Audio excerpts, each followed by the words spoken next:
कम उम्र से ही ये क्या ड्रामा चल रहा है हमारी सोसाइटी में गर्लफ्रेंड बॉयफ्रेंड का।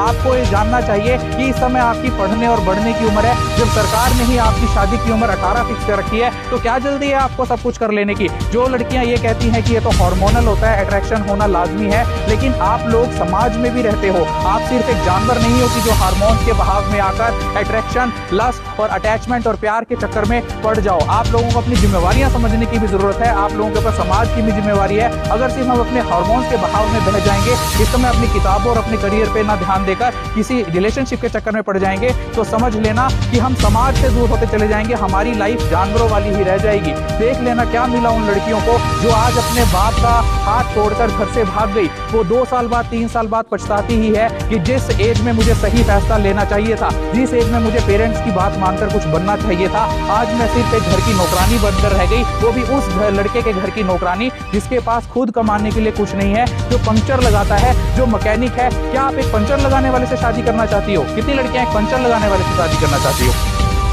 Because you deserve better. आपको अभी टारगेट होना चाहिए सिर्फ अपनी पढ़ाई पर ध्यान देना, और जब कुछ बन जाओगे अच्छा मैच आपके पास खुद चलकर आएगा। अदरवाइज आप सारी उम्र ऐसे ही धक्के खाती रह जाओगी। जिन्हें आज आप देख रहे हैं शराब के नशे में लड़कियां निर्वस्त्र होकर नंगी होकर गाड़ियों में घूम रही है, बाइकों में घूम रही हैं। क्या इस दिन के लिए हमारे देश ने यह सपना संजोया था? तो लड़कियां भी आज नशा करते हुए देख रही हैं दूसरी लड़कियों को। तुरंत उन्हें सतर्क करो कि बीड़ी नहीं पीनी है, सिगरेट नहीं पीना है, शराब नहीं पीनी है, क्योंकि ये बीड़ी सिगरेट शराब ना केवल आपके शरीर को खत्म कर रहे हैं, आपकी ओवरीज के एग्स को डिस्ट्रॉय करके आपको बांझ बना रहे हैं, बल्कि आपके समाज में भी आपकी रेपुटेशन और वैल्यू कम कर रहे हैं। आप सड़कों पर उतरकर प्रोटेस्ट के नाम पर गंदी गंदी गालियां जेनजी दे रहा है। प्रोटेस्ट तो हमारे देश में उस समय भी हुए थे जब हमारा देश गुलाम था, अंग्रेजों का गुलाम था। क्या भगत सिंह के मुंह से आपने कभी गाली सुनी?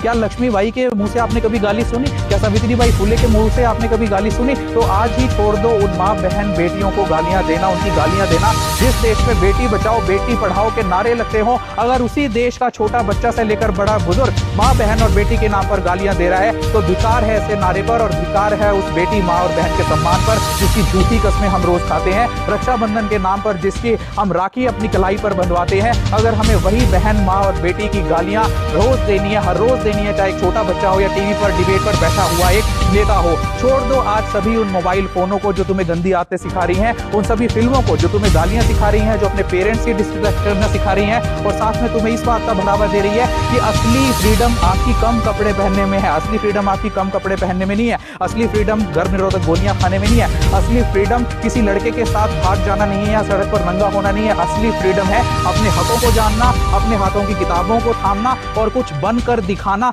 तब सही मायने में आपको दी हुई फ्रीडम और माँ बाप का भरोसा जो आपके ऊपर है वो कामयाब हो जाएगा। अदरवाइज ऐसे ही हमारा यूथ और लड़कियां सड़क पर बर्बाद नजर होती आएंगी। फिर से हमें इस कंट्री को, इस भारत को ग्रेट बनाना है, महान बनाना है। हमारे ऊपर ये जिम्मेवारी है। हमारी जनरेशन के बाद जेन जी और जेन अल्फा की ये जिम्मेवारी है कि देश को दोबारा से महान बनाना है, ना कि उसे डुबाना है। आज पूरी दुनिया में तू-तू हो रही है हमारे देश की कि हमारी यूथ इतनी गंदी हरकतें करते हैं सड़क पर उतरकर। सभी लोग, पूरे देश की दुनिया के लोग हमारे मजे ले रहे हैं। हमें मजे का सेंटर ऑफ अट्रैक्शन नहीं बनना है। हमें ये दिखाना है पूरे दुनिया को कि भारत के लड़के और भारत की लड़कियां भी वो कर सकती हैं जो उनके देश के लड़के और लड़कियां कर रही हैं। आज दूसरे देश के लोग तो आर्टिफिशियल इंटेलिजेंस डेवलप कर रहे हैं, उनके देश के बच्चे एआई सीख रहे हैं, और आप क्या सीख रहे हो? रिलेशनशिप। आप क्या सीख रहे हो? इंस्टाग्राम पर अश्लील रीलें बनाना। इतना बुरा हाल तो दूसरे देशों में भी नहीं है। जरा देखो, जरा ऑस्ट्रेलिया में बैन हो गया 16 साल से कम बच्चों के लिए सोशल मीडिया यूज करना। अमेरिका के बच्चे भी इतना गंद नहीं फैला रहे। तो वेस्टर्नाइज कल्चर भी नहीं है ये तो जो आप अपना रहे हो। जो लोग कहते हैं ना कि हमने तो अमेरिका का कल्चर अपना रखा है, अमेरिका कल्चर यहाँ आ गया, वहां भी इतना बुरा कल्चर नहीं है। तो देश का यूथ अभी भी सुधर जाओ, संभल जाओ, वरना ये दोगलेपन और नंगेपन की सुनामी हमारे परिवार को, हमारे समाज को, हमारे देश को डुबाती हुई चली जाएगी। बहुत बहुत शुक्रिया आपके स्कूल मैनेजमेंट का। भारत माता की, भारत माता की।